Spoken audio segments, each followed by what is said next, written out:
God formiddag og rigtig hjertelig velkommen. Klokken er blevet 10, og det er tid til, at vi starter dagens F-Secure webinar. Temaet i dag er Endpoint Detection Response, det vi i F-Secure regi kalder for Rapid Detection Response, forkortet RDR. Og så vil vi fortælle jer lidt om, hvordan vi i F-Secure tænker avanceret beskyttelse ind i vores Endpoint Protection. Jeg hedder i øvrigt Morten Holm, jeg er salgschef i F-Secure, og skulle man efter webinaret have lyst til, så er man velkommen til at række ud til mig eller nogle af mine kollegaer på det danske kontor. Sådan rent praktisk, så er vi en del mennesker samlet, og det betyder, at hvis man har spørgsmål for eksempel, så er man velkommen til at skrive dem i chatfunktionen, der er. Det kan også godt være, at der bliver åbnet op for, at man kan stille spørgsmål mod slutningen af det her webinar. Og så er der det med, at webinaret bliver optaget. Og det vil sige, at kan man ikke se det hele, eller vil man dele det med kollegaer senere hen, eller vil man gense det, så bliver der sendt en on-demand version ud på et link efter det her webinar. Ydermere så er dagens webinar på engelsk, og dagens taler eller speaker er vores egen solution consultant, som hedder Sakai Tamara. Sakai har arbejdet med avanceret endpoint beskyttelse i en hel del år, og er en af vores specialister på vores RDR-produkt. Og det er vel egentlig det. Jeg slår helt naturligt over i engelsk og byder velkommen. So Sakai, I just want to understand if you can hear what I'm saying. Yes, loud and clear. Okay, fantastic. I've just done a very basic introduction. I just wanted to say very pleased to have you as the speaker of the webinar today. I hope your presentation will work just fine. And to you attendees, once again, very welcome. Lean back and hopefully the presentation Sakai will make now will give you an excessive experience. So the word is yours, Sakai. Thanks. Thank you, Morten. Just gonna turn on the camera for a second so that people can see. Good morning to you all, and thanks for joining here. I'm really happy to be here, and for the next hour, I'm going to be talking a little bit about F-Secure's EDR product called Rapid Detection and Response. Just going to turn off the webcam for the rest of the show so that if we have any bandwidth issues or anything like that, we are not going to be at least using the camera for that. So I want to go over the general notion of how we see the current landscape, how we can address the current problems that cybersecurity is facing, how rapid detection and response can capture those attacks, advanced attacks, and also show you in practice how we actually see, for example, these sort of behavior type of attacks, these sort of movements, just not these basic viruses, malware that the endpoint protection is designed to catch up on, but how the attacker movement actually is caught and how it's visualized in RDR. So hoping that the technical stuff works fine, let's start going over. And in the meantime, any questions that pop into your mind, please just put them in the chat. We can also maybe let's see if we can have a discussion in the end. We have time, but please just put in the any comments or questions in the chat. Now, when we start to go over this general idea of 360 defense around cybersecurity, it's not straightforward. Sorry? Yes? Sorry for interrupting. I just want to make sure that either I'm the only one who can't see your screen, or potentially you're not sharing anything. Sorry? No worries. It's just going to be a long hour if no one. Yeah. Yeah. All right. Okay. Is this better? Perfect. Sorry about Thanks. that. Yeah. Sorry about that. So the first slide, so nobody missed anything. So when we are looking at security solutions, when we are talking about how we can actually prevent an actual cyber attack occurring, it's not one silver bullet that we can just depend on and say that this one solution is going to be answer to all our cybersecurity questions.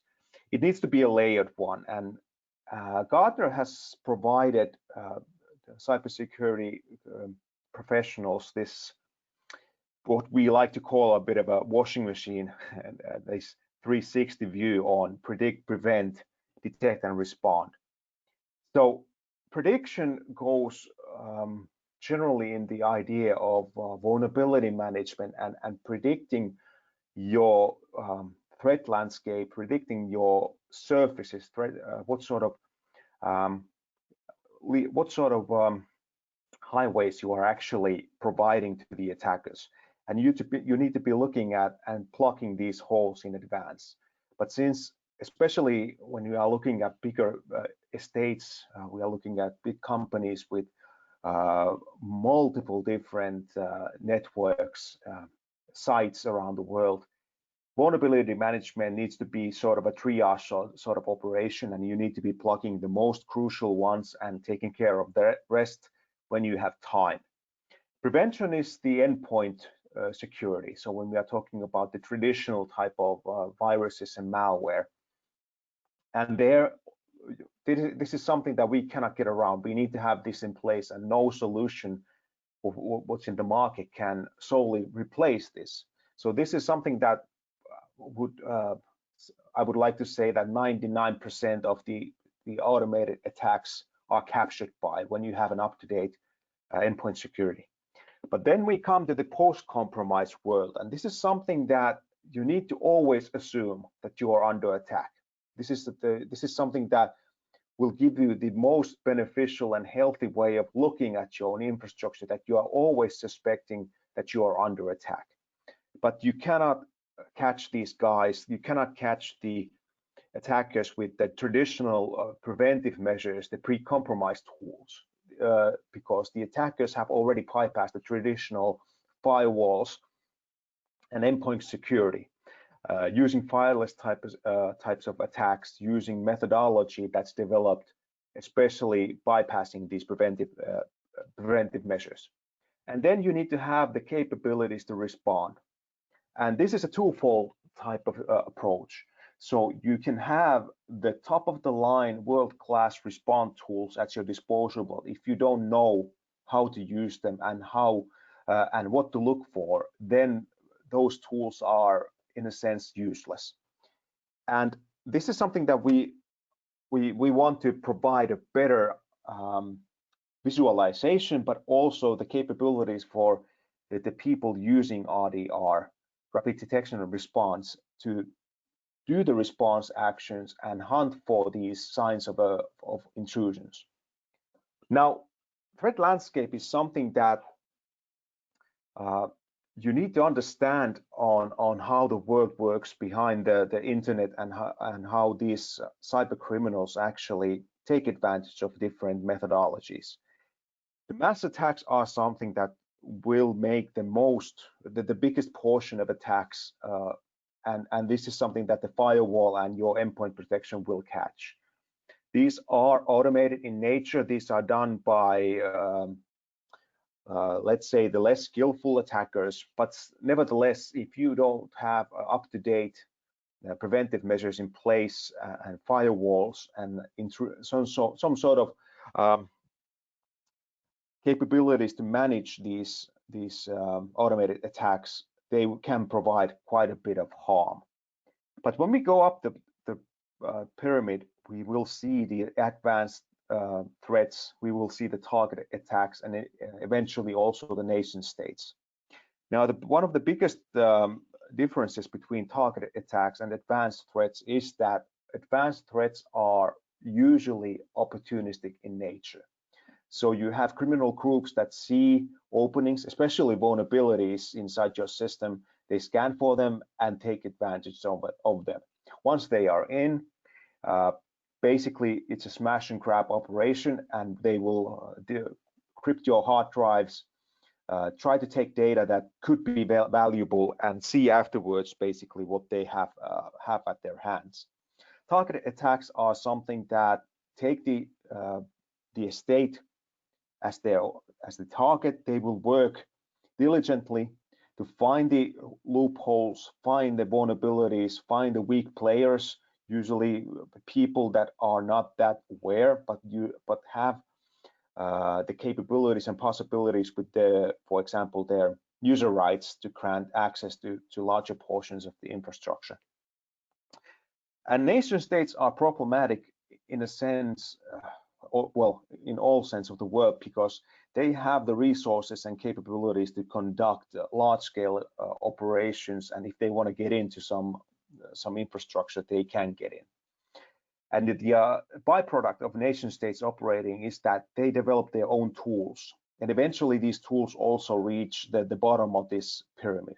So the attackers that don't really know any better still have the capabilities of getting these tools that nation state attackers are using, and they can take these powerful tools and start taking advantage of them to basically bypass small businesses, even individual people, if needed be.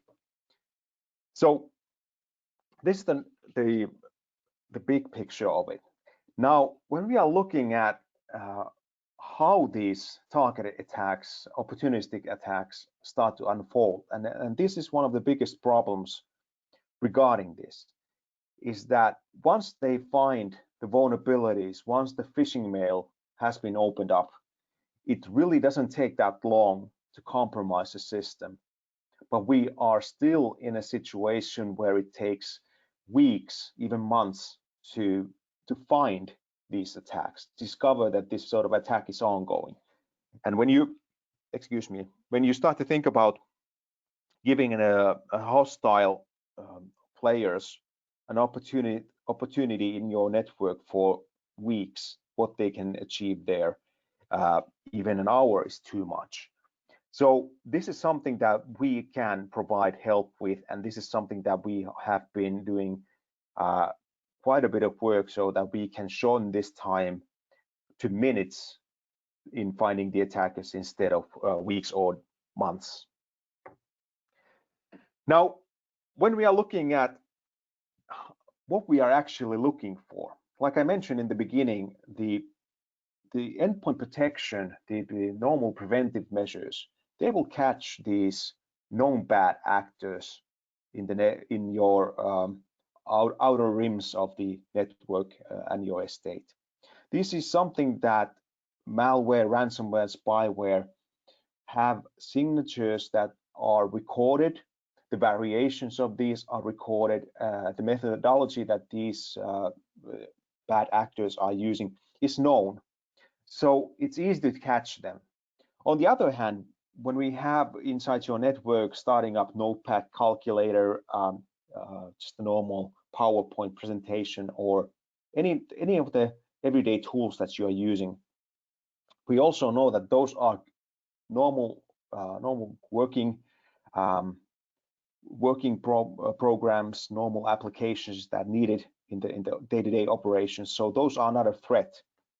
But when we move into the gray area and looking at, for example, administrators using PowerShell to conduct their daily operations, updating portions of network, portions of machines, running these on-premise tools that have been installed already by, for example, operating systems or programs used by developers. How can we pinpoint the one exception from the normal that could be the attackers? How can we find this?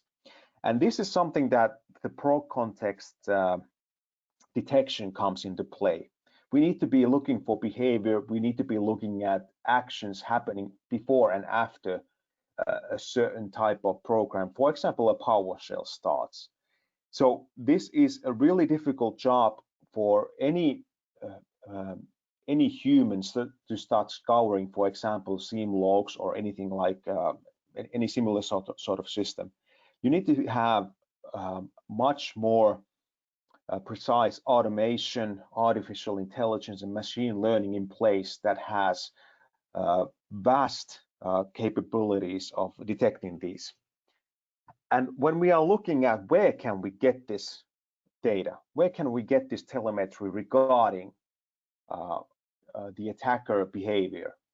Now, before we could say that network actions, especially in a time when network traffic wasn't so encrypted, because nowadays we have 80% of the network traffic encrypted. So when we are looking at network events, those have been losing their value over the last 5 years, their value quite a bit. Logs have been providing a valuable source for context, but not for detections. But what we are seeing and experiencing is that the endpoint is coming more and more crucial, even in the time where cloud-based detection capabilities are on the rise. So the endpoint is still the main place to get this telemetry and data regarding attacks.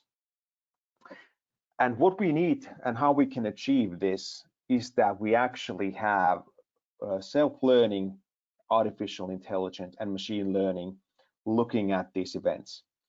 So we have different sorts of modules that F-Secure has developed.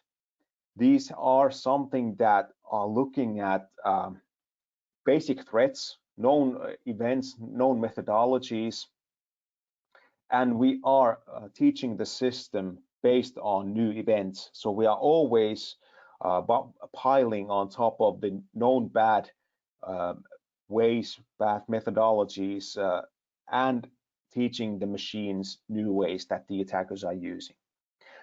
Then we have this, what you call a user profiling. So we are looking at how a particular user is behaving and what is normal for that, and we can, from this from this known behavior, detect something anomalous and start tracking what are the next steps and how this differs from the normal day-to-day operations.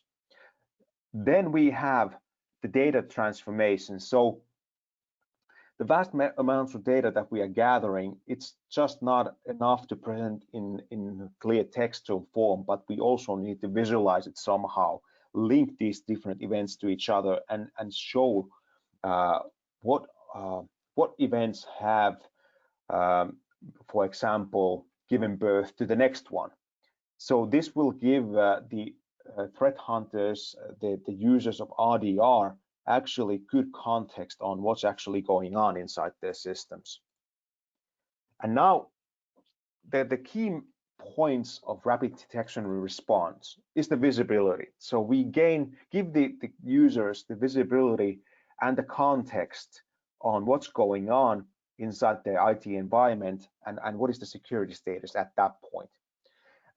This will give also the profound detection capabilities on these anomalous events, malicious events that occur inside your system and on the just behind the firewall. So what has gone through the endpoint protection, we can give the visibility to those events. And then ultimately the capabilities to respond to different actions. So it's not enough to see that something bad is going. You need to have the capabilities of responding to these different events in a timely manner, so that these incidents do not actually give birth to actual breaches. And how this works in the normal day-to-day mode. So we have the sensor installed inside your endpoints, whether it be servers, normal user workstations. We call it the events, and it goes through our real-time behavioral analysis, proc context detection. This is all cloud-based detection capabilities that we are providing.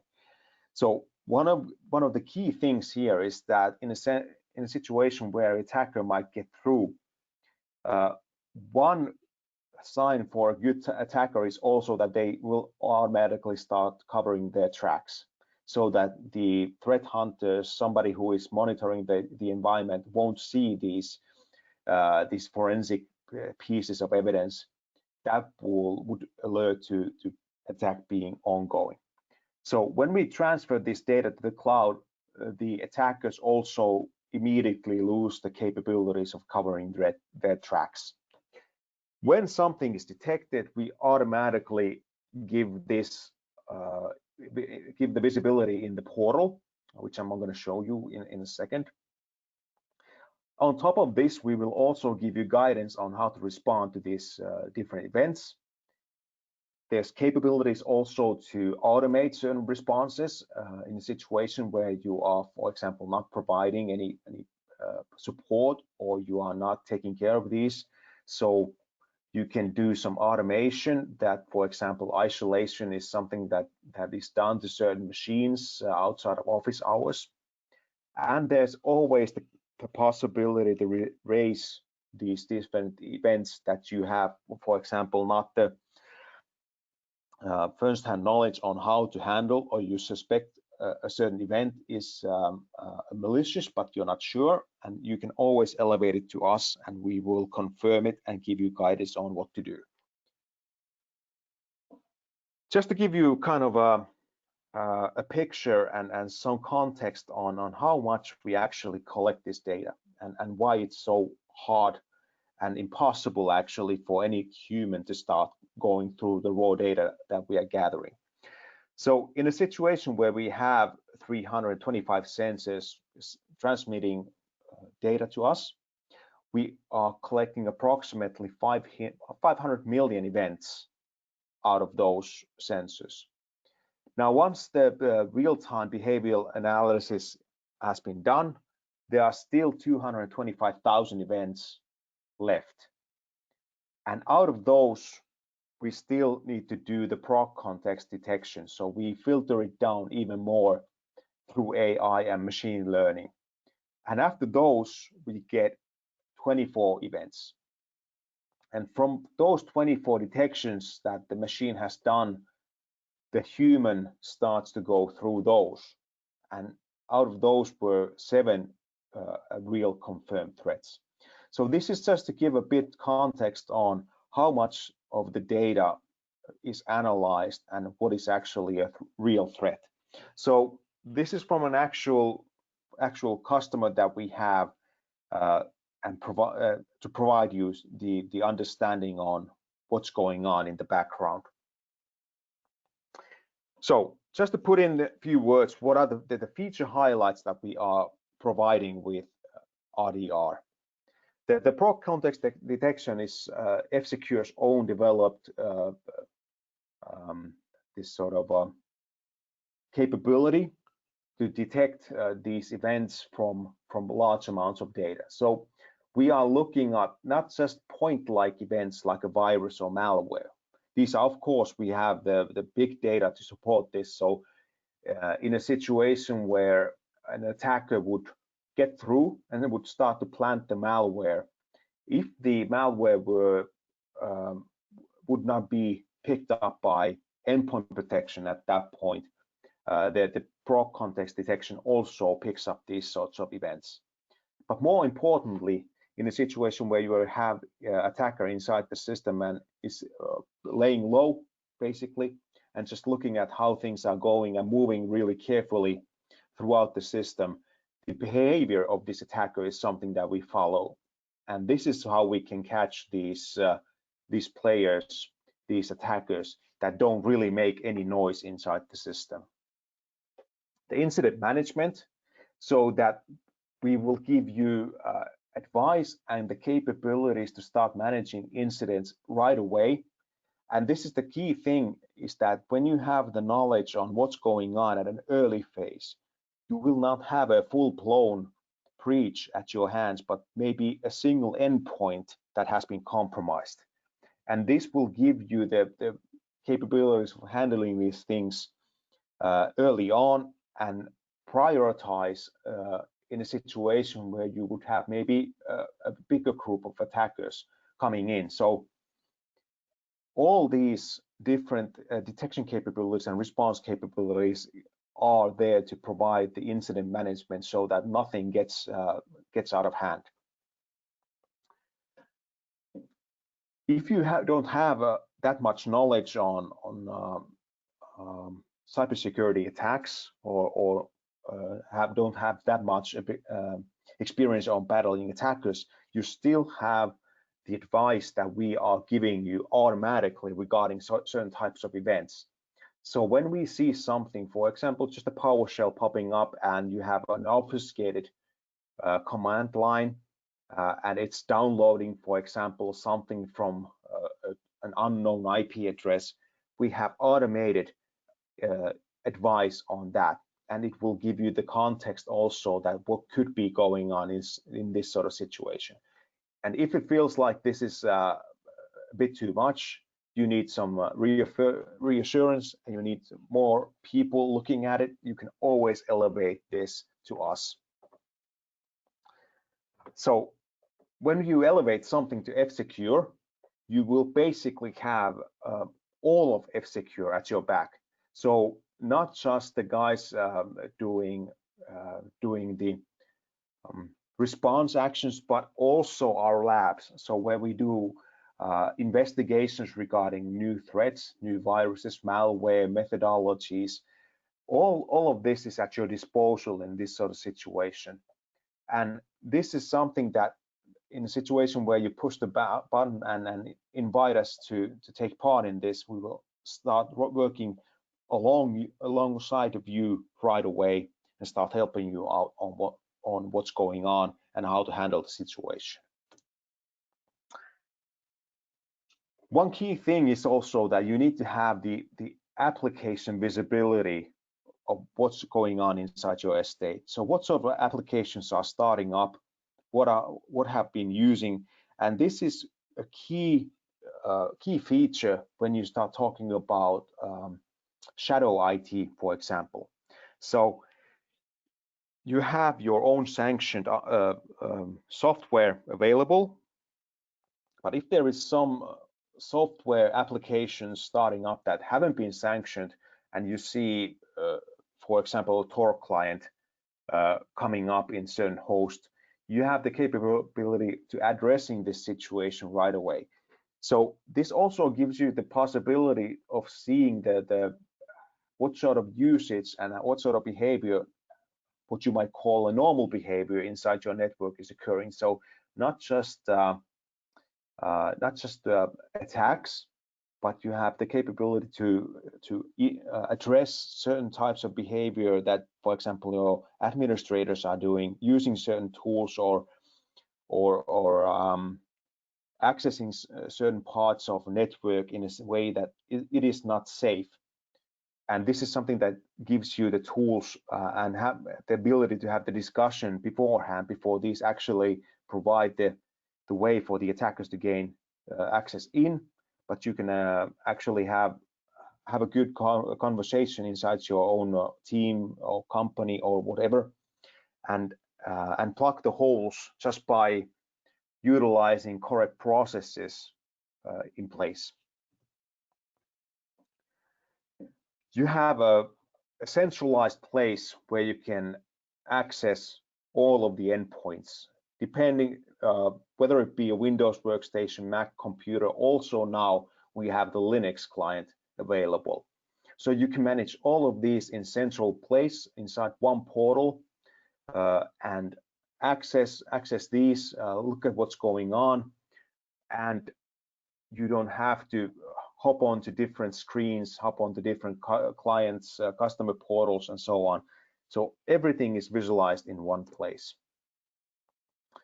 We are doing user profiling, like I mentioned earlier. So all the users are getting this sort of a profile, how they are behaving in their normal day-to-day operations.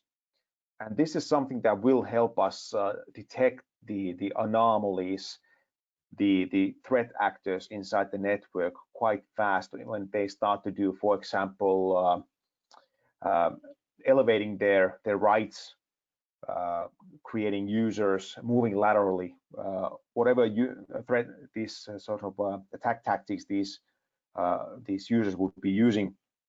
We can detect this by this host profiling that we do. Host isolation is a big thing when we are talking about battling attackers. So when you see a host being compromised and you notice that there is actually a threat actor inside of it, the isolation capabilities is essential in this, but also so that the isolation leaves a channel for you, the investigator, the capabilities to do the forensic work and download information from the endpoint so that you can actually determine what's been going on, but at the same time leaving the attacker out of your network. Automated responses. So this is something that you can put in place if you want to manage your system outside of the office hours. So if you are there from 8 to 4, 9 to 5, looking at everything, looking at the alerts, but you also want to have the assurance that things are being handled and things are being done when you are not looking at the system, you can put automation in place so that it will act on your behalf according to your wishes and do the necessary steps so that any sorts of anomalies are not actually escalated to breaches.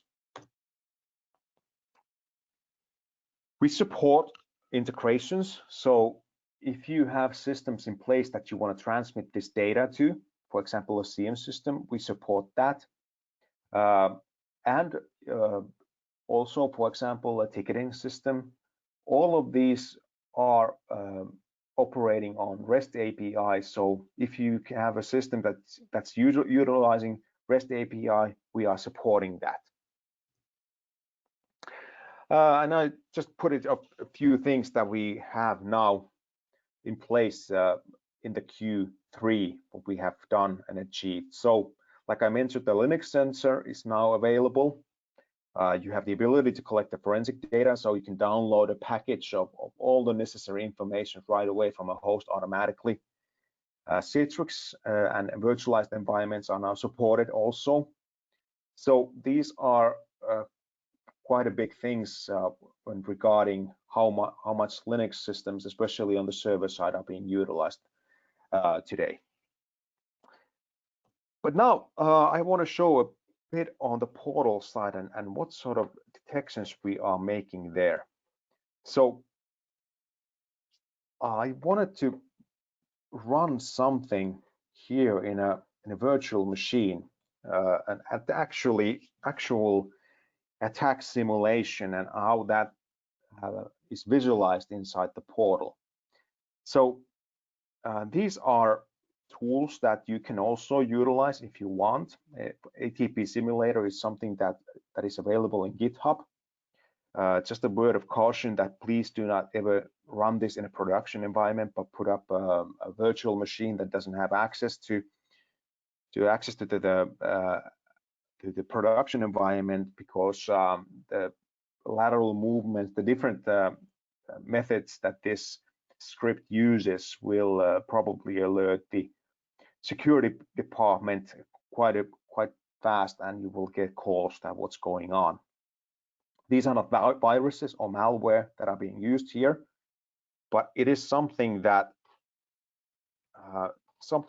the endpoint security, it will react to some of these, but some of those will get through, and this is where the EDR agent that we have in place will catch up. So just to show you, here I have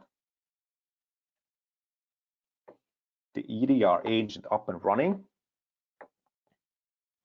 So just quick check that everything is valid regarding this.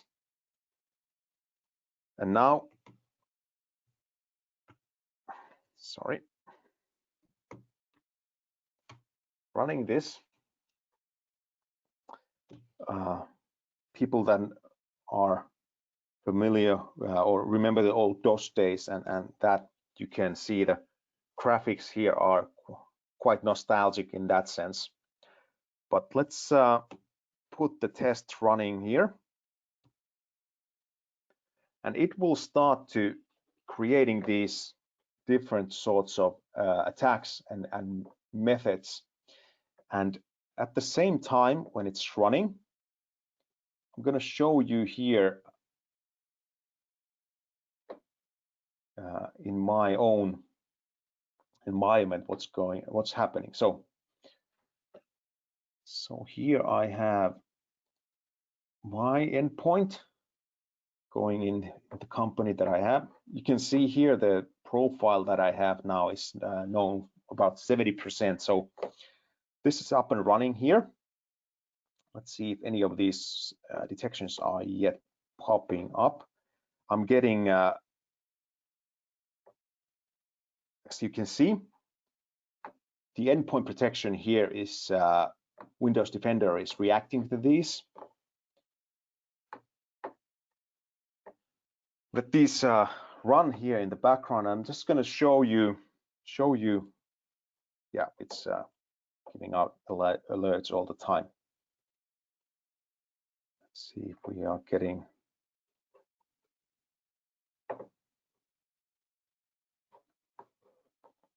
So let's start from the beginning. So RDR and the portal, it's giving you an overview of all the assets and all the different companies that you are managing. So there is quite a bit of different things occurring here, but it will give you a nice overview of what's actually happening, what sort of events, what sort of risks you are getting, and it visualizes them here. It will also give you the last 5 detections, severity of those, what sort of type those are.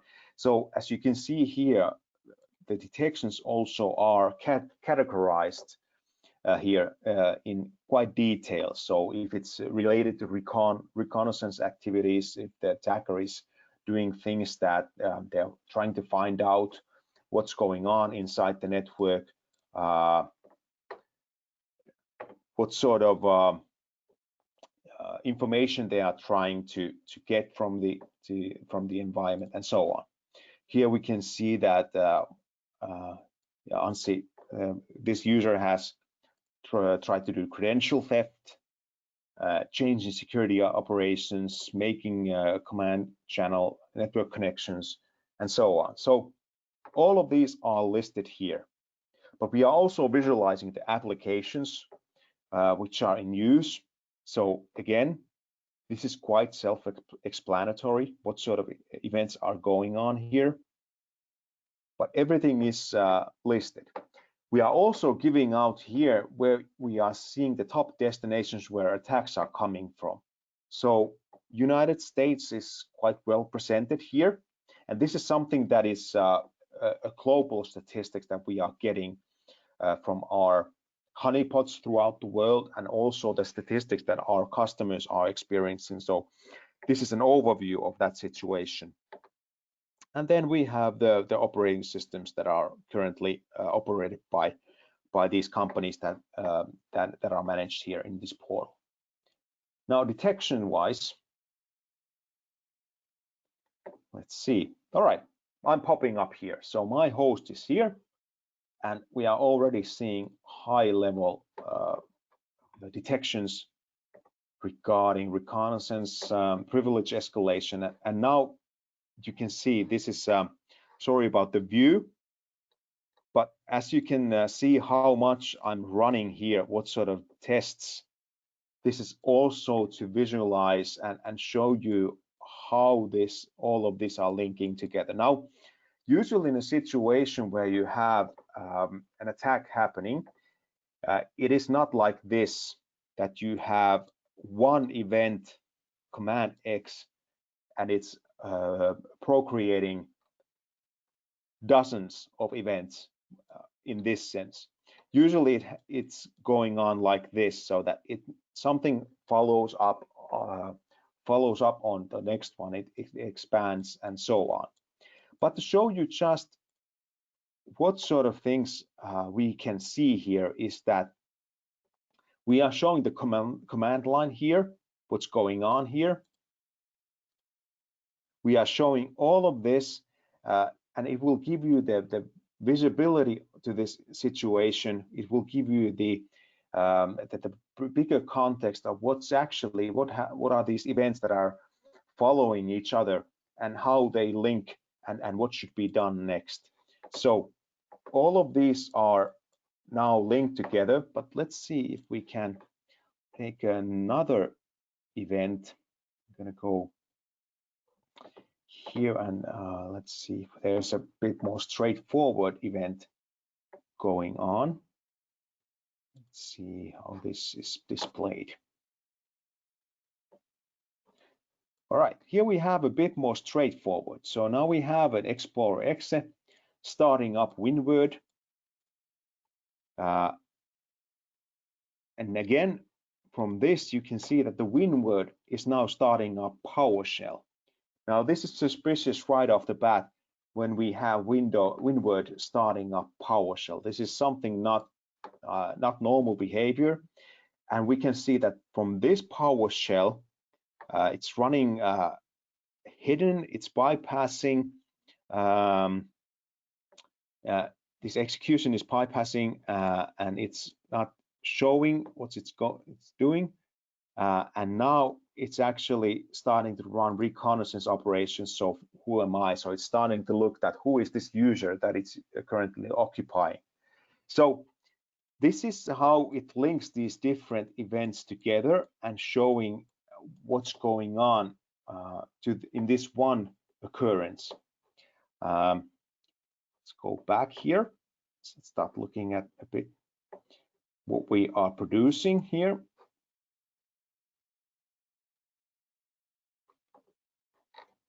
So we are also capable of reviewing the process tree. So what are the processes that we are generating from this? So as you can see how much we are generating, but the linkage here and the child-parent relationship that these processes are forming is here in quite detail, and everything here is marked and explained on what's going on.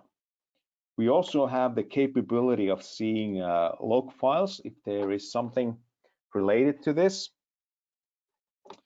So all of this is now part of the forensic chain that we are producing with this EDR.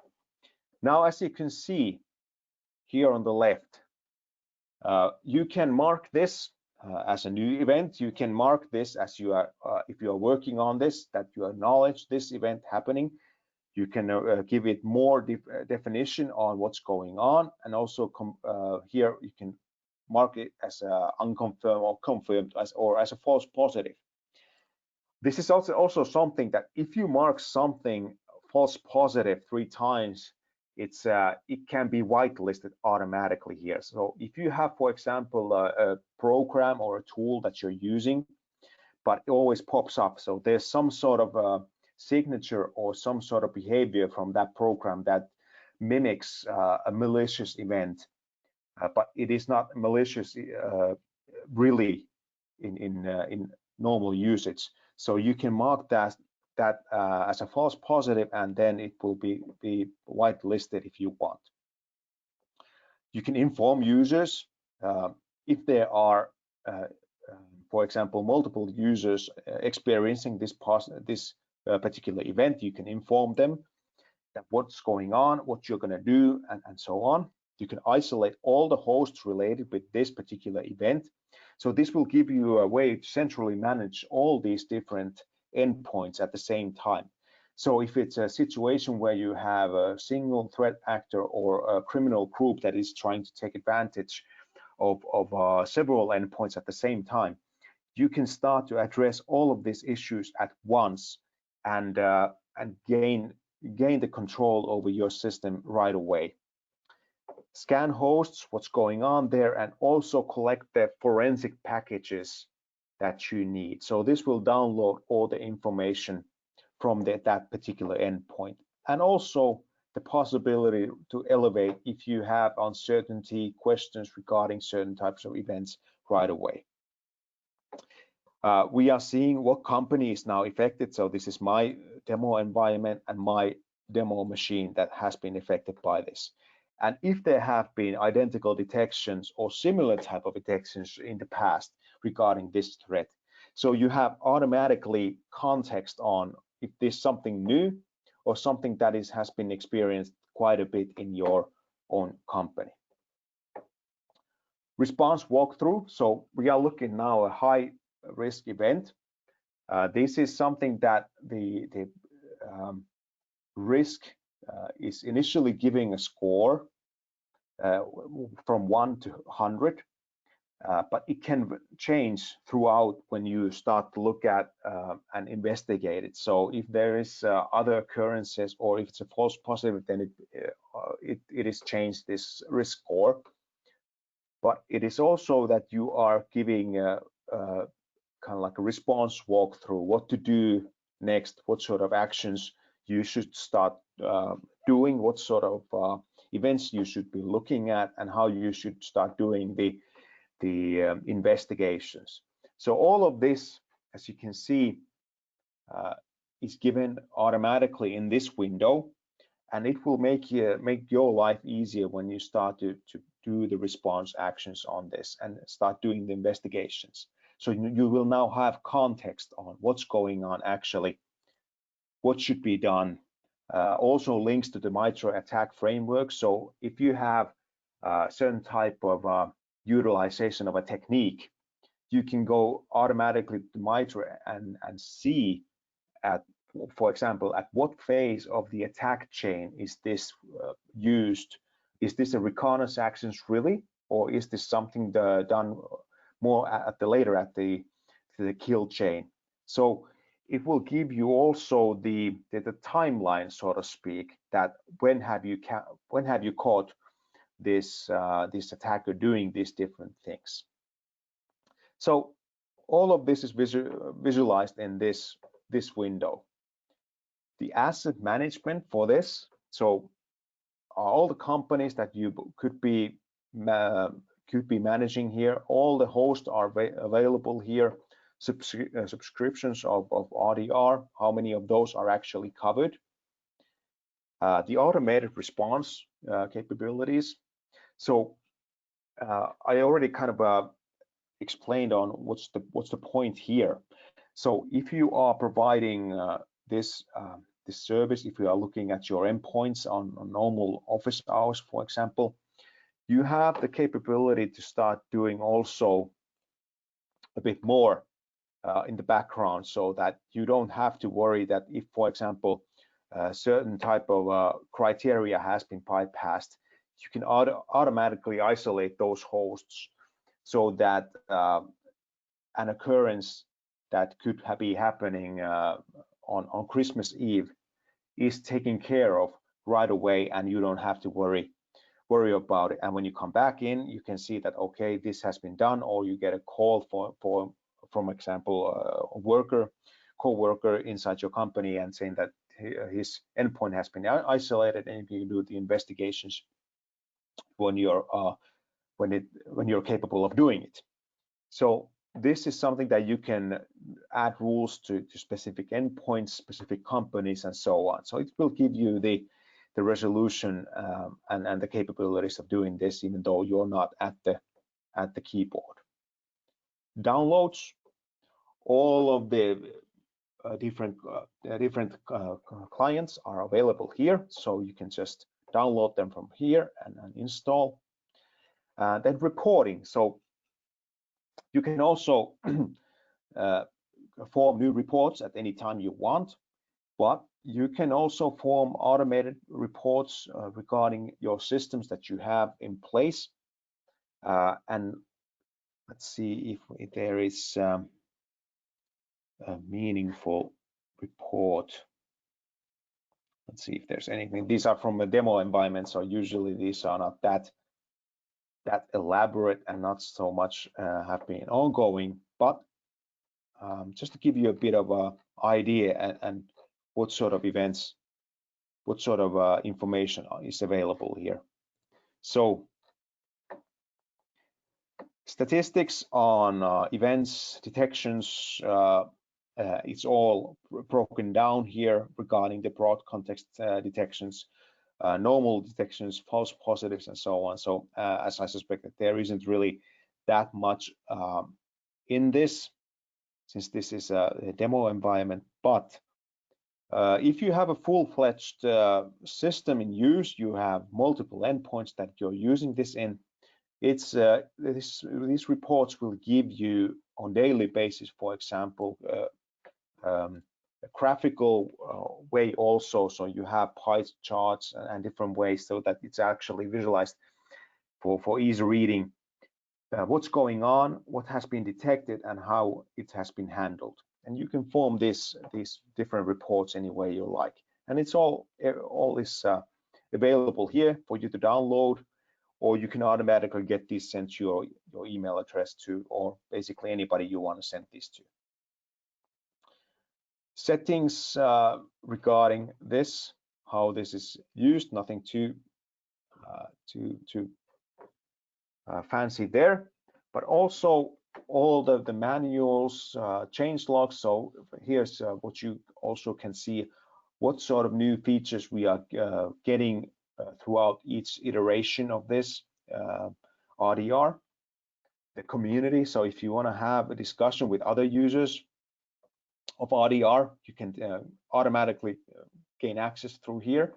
Support site for us. So if you have any questions or you have problems regarding the agents and that sort of thing, this is meant for questions regarding the actual software, so not for the incidents or detections. That is the elevate to F-Secure option is meant for that. And then whitelisting. So if you want to request whitelisting of certain software, you can automatically get it here, and also you can send feedback here regarding RDR if something is working fine or not working fine, or anything else. You can send feedback through here. And then subscriptions, you can see throughout each company how many computers, what sort of products you have, what sort of subscriptions you have. So look, for example, looking here at my endpoint, I can see all the subscription keys and products that I have been using here. But here, this is the basics of this. What we have, it is an automated way of getting notifications, but then the response actions require the human portion, namely you, doing the work in the background and reacting to these sorts of alerts. But what we try to provide with RDR is a clear way of seeing things, getting the visibility to the estate and the assets, programs, applications that you have running, and the capability of responding if any sort of threat has been detected. Now, if you have, if there are any questions regarding this, I would be happy to take them. As we have, as I can see that there's 6 minutes left. I don't want to steal anybody's time over the agreed one. So, Morten, was there any questions? Yes, there is. Okay, but first of all, thanks. Very comprehensive walkthrough, Sakari. Appreciate it. First thing I will do is that I would like to unmute everyone. Right. So that's done now. Not that you are unmuted. You need to do that yourself. If you want to say something, please go on mute. I can read out loud one question that I have here. It comes from Jesper, right. And it is, all right. Do you have any comments about your management console when having multiple isolated network zones? Do you have one management console each within each network zone? So could you maybe elaborate a little bit on that? So each of all right. First of all, thanks for the question, and I'll try to be on point and quick about it. So each of these different assets here are basically presenting a company, and what's going on inside of this. I can see. I don't have to go to any other place, so I can get all the information regarding what's going on inside of that particular company, that particular portion of the network. So when we are looking at this, we are basically providing quite a centralized way of looking at this and getting the picture of what's going on and what has been isolated. If I understood this correctly, or if you are talking about isolated environments from the get-go, so you have something that's protected under or through a proxy, so you don't have really direct traffic. That is something that's not really visualized here. So you are looking at all of these endpoints as a whole regarding your company, but you can organize them inside the company a bit more. And as you can see here, you can maybe define the endpoints when you do the installation of the EDR and give them a distinction that if these are part of a different network, and you want to have a more definition in that way.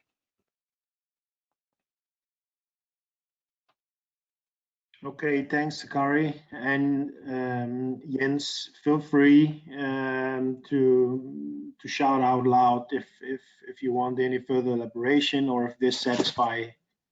Yeah, that satisfies completely. Thank you. Thank you. Thanks, Jens. Okay. As we speak, no further questions in the chat.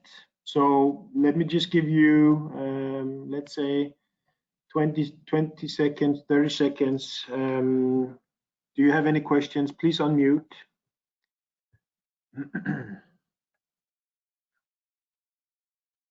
And just to remind everybody, if anything pops up after this, any questions, please, you can, I think Morten would be a good point of contact at least, or Kirsten, and just send them through Morten and Kirsten, and they will give them to me, and I will try to get back to you as soon as possible. Yeah, I agree with that. And it seems like no further questions. So I just wanna say thank you very much, Sakari. Very appreciate it. Thanks for this walkthrough of the IDR solution, and to all attendees. If you have any questions going forward, please contact us. Thanks for participating. Thank you all. Thanks. Yeah. Take care, everyone. Bye-bye. Bye-bye.